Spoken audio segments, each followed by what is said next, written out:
Welcome, everybody, back to the Friar Talk podcast and YouTube channel. So for today's episode, we're going to talk about what the changes that we want to see made from this MLB lockout. There's a lot of different things that have been going on. One of the big ones that we've talked about in the past is we do want to see the DH implemented in the NL. And, don't want to see Dinelson Lamet swing a bat.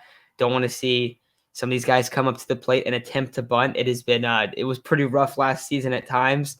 But we don't want to see that anymore. We want to see a DH brought over. I know there's a lot of people in the NL that they want the pitchers to keep hitting.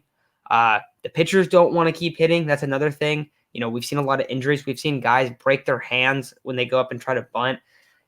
I just don't really think it brings any excitement to the game. So that's one of the things I want to see change. But there's a number of other things that we're going to address here. So Chase, what's the big ones that you want to see changed? Other than the DH, like you said, I mean, it's no fun watching the pitchers bunt. Though we will miss opportunities like Slam Arena, those are few and far between. I want to see the season, if they do implement the expanded playoffs, I do want to see the season shorted just a little bit, like 20 games, and then you can add those games in the playoffs. Like you can make a 3-game wild card series and then have 3 different wild cards. Like I think we can all agree the Cardinals Padres series last year, it was a great 3-game series. Like that is what you want in postseason baseball. And I think we can all agree that we all loved it. We need to pay the minor leaguers more money. I mean, they play baseball professionally. We shouldn't be feeding them scraps. They shouldn't be living off of like a couple noodles for 6 months out of the year because they can only do baseball for their job. And then after the season, work 2 to 3 jobs just to make it by. If you're trying to solely develop talent, you need to pay your minor leaguers more or provide them with housing and food. It's really simple in that aspect. And going along with this topic, we need to do something about the manipulation of service time because, holding down one of your top prospects for like the first month of the season and then promoting him and be like, well, he didn't play the full month. Now we have 7 years of control.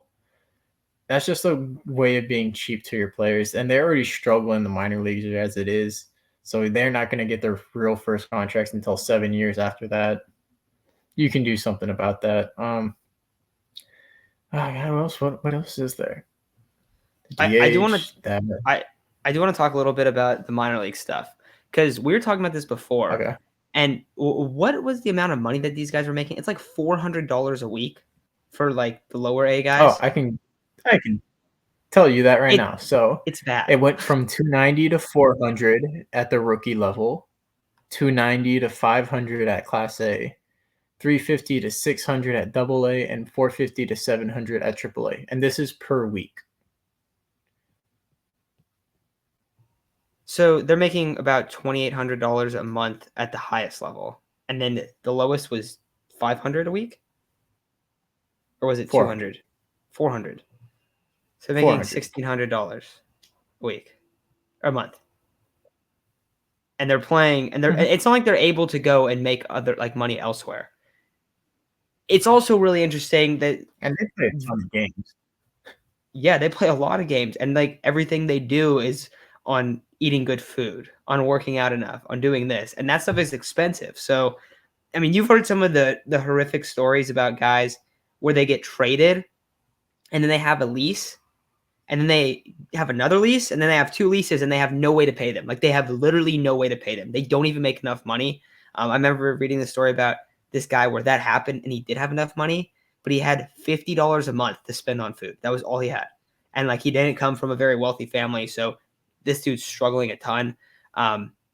It's not like I don't think anyone's like asking them like, oh, go break off the minor leaguers. It's like no, just give them living conditions that are suitable for anyone.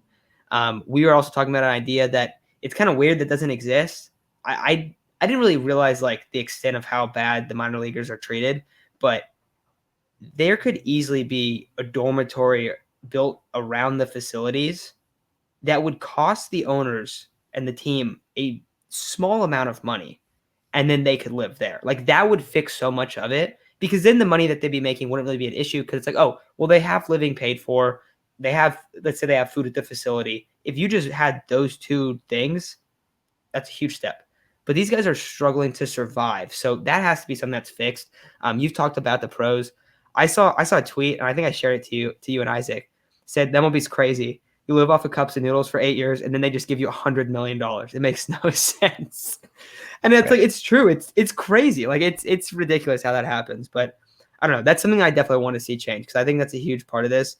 And I think, guys make a lot of money, but the very few percent of those guys make a lot of money, and the other guys struggle and they get put far back. I get like the take of like, hey, like, you have to earn it, right? Like, okay, I get that. But there's a difference between earning it and like not being able to support yourself, like, or hardly being able to make it by yourself. So especially when like how much money is going into these organizations from those guys, it's pretty crazy to me. But just wanted to briefly talk about that.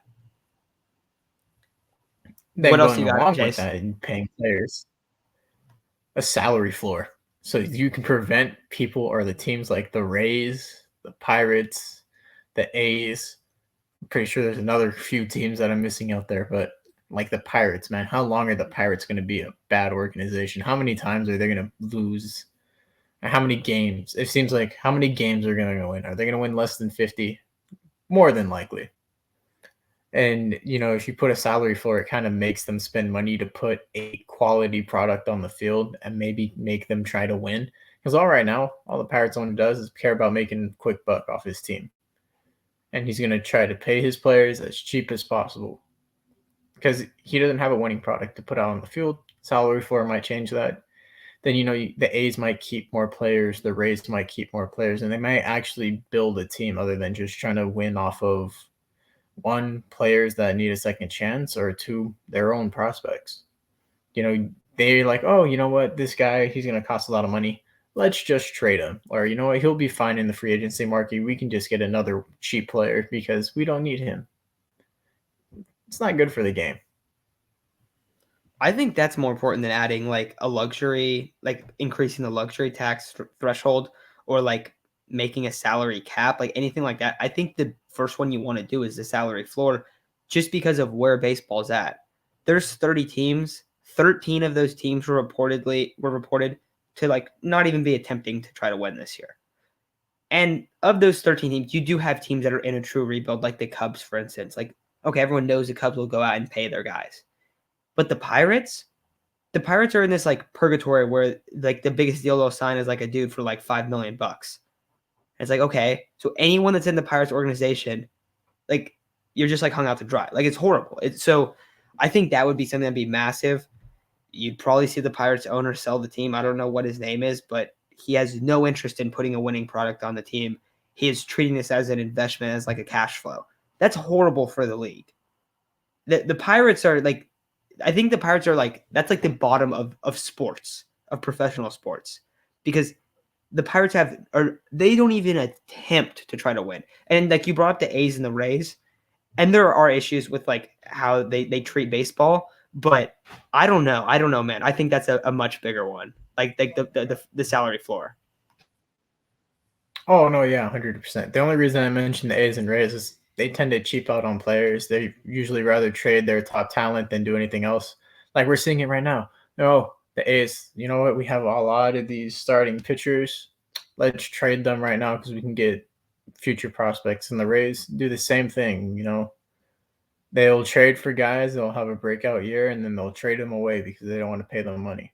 Hunter Renfroe's a good example. Blake Snell's a good example. Tommy Pham, another one.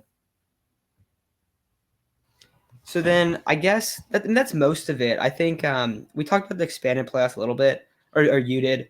I don't love the idea of changing up the playoffs. However, I do think it's very odd that you'll have a team that will win 20 more games than another team, and they'll be playing in a one-game elimination. I do not think that makes any sense at all. I love the 3-game series, but I would say, like, if you're a team that goes out there and you win 110 games and then you go play a 3-game series, and your ace has a blister, right? Let's just say, and he can't pitch, and then you end up losing and getting knocked out. It's like, all right, you just won 110 games virtually to be like screwed over by the rules, kind of. Like it makes the regular season games meaningless, which I don't want to see. You also brought up taking off like 20 games in the schedule and adding a deeper playoffs. I think I like the idea of that a little bit more too.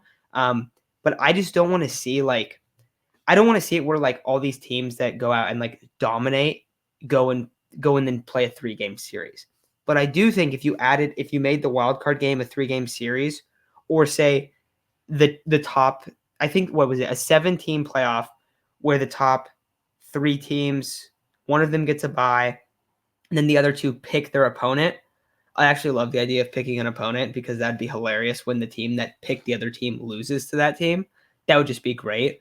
Like a walk-off. Imagine a walk-off home run in that game. Guys like ran in first, flipping off the other dugout. Like it would be there'd be a lot of energy there. So I'd love to see it. It'd be awesome. But it is kind of weird. Like imagine like that's how the league is. Oh, you just pick your opponent in the playoffs. Like that's just kind of strange. It doesn't really, I don't know. It doesn't really make much sense to me, but it does sound fun in theory. So 17 playoffs, I think that's a little much. I do like having 5 teams, but having a team that wins a division that wins like 80, 90 games, somewhere in that range, and then there's a team that wins over 100 that's a wild card, I just don't think that's fair. I just don't think that makes sense. It's a lot like the NFL when you'll have a team that'll win their division, and not anymore, but they used to go 7-9 and they'd win their division. You're like, why is this team in the playoffs? And then they get absolutely blown out most of the times.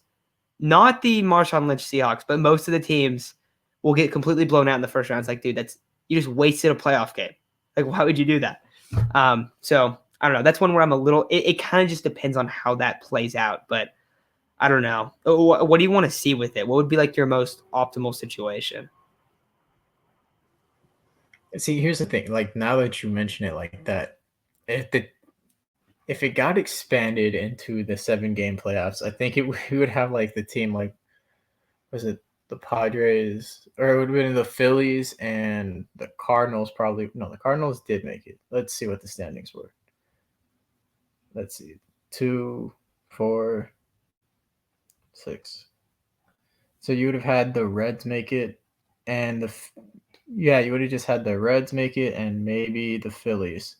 So those 2 teams barely scraped over 500, but there was a chance that the Padres were going to be in the race and they were under 500. You're going to have like a team that has a losing season that doesn't deserve to be there, that has a chance to win it all. And I think that's like where some people have a problem with it. Because like you said, 13 teams in this league were not trying to win. And if one of them sneaks into the playoffs, it's just going to create a pointless series.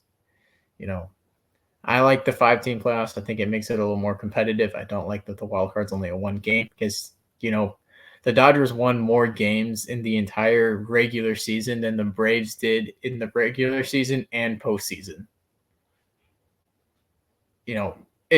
Sometimes that's how the dice rolls, but I mean, hey, like they say, anything can happen in baseball, but sometimes, you don't want that 1-game playoff.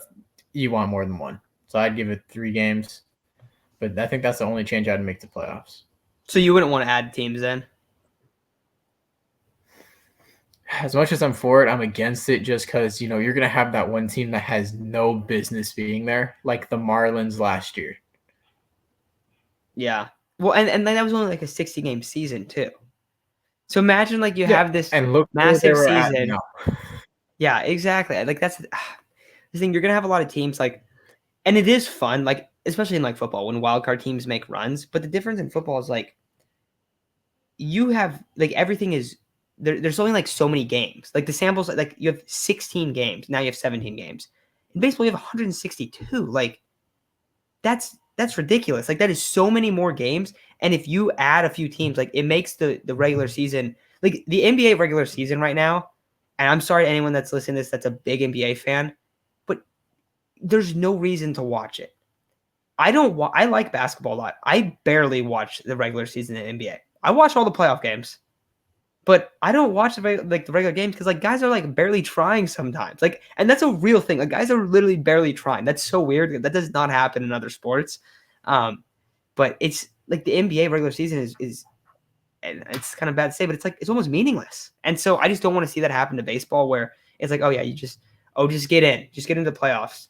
You have to be a little. You can be under 500, but you can't be too far under 500 to make it. It's like, so you don't have to be good to make the playoffs. Like good teams should make the playoffs only. So that's why I'd be a little bit afraid. I like 5 teams. I think that's good. But not the 1-game playoff. I think that should be a 3-game series. But I don't know anything else that we missed on here. We didn't talk about extra innings. I like the extra inning rule. I don't think that's going to change, right? Oh, the runner on second. Yeah, I'm not a fan of it. Really? I'm not a fan of it. No.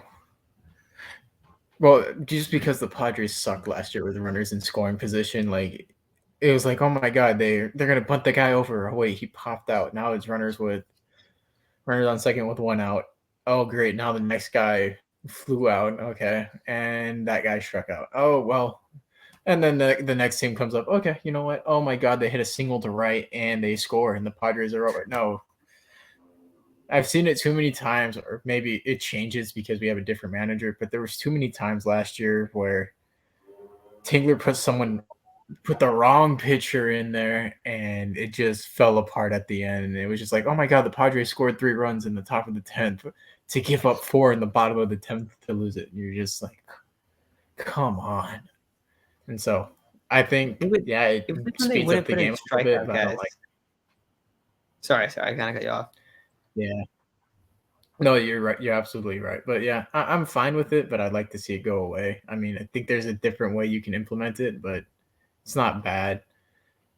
Then the only thing I'll advocate more again is like 20 games less. You'll see less injuries. It'll make it a little bit more competitive at the beginning of season and the second half of season. Because let's be real, the beginning of season is like, oh wow, this team went on like a 30-game stretch where they went 25-5, and there's still a chance they don't make playoffs because they played like crap in the second half. Not just saying because the Padres did this, but hey, there's a chance you'll get more competitive baseball out of it. Yeah, and also less injuries.